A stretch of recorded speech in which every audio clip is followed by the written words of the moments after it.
ពេលដែលប៉ះទង្គិចទៅលើខួរក្បាលតើរោគសញ្ញាអ្វីដែលអ្នកជំងឺគួរតែទៅពេទ្យ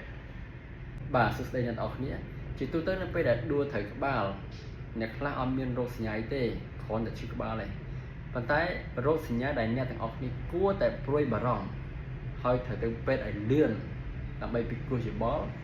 ទី1គឺក្អួតច្រើនដងទី2គឺសន្លឹមមានន័យថាយើងហៅគាត់ទៅបើកភ្នែកហើយបន្ទាប់មកគាត់ឆាប់គេងទៅវិញទី3បន្ទាប់ពីដួលត្រូវក្បាលគាត់មានប្រកាច់ត្រូវតែទៅពេទ្យភ្លាមណាទី4គាត់បាត់បង់ស្មារតីដំបូងគាត់នៅដឹងគ្នាតែគាត់ឈឺក្បាលទេបន្ទាប់មកគាត់បាត់បង់ស្មារតីយកមកណាទី5បន្ទាប់ពីដួលត្រូវក្បាលគាត់មានអាការៈអង្វែងទី6គាត់ឈឺក្បាលហើយឈឺក្បាលខ្លាំងណាស់ប្រើថ្នាំបាត់ការជិះចាប់បាត់ទេដូច្នេះបើសិនបើអ្នកទាំងអស់គ្នាមានបញ្ហាដួលត្រូវក្បាលហើយមិនចង់ឲ្យមានបញ្ហាចន្លោះប្រហោងដោយប្រការណាមួយគួរតែពិគ្រោះយោបល់ជាមួយនឹងគ្រូពេទ្យឯកទេសខាងវះកាត់ខួរក្បាល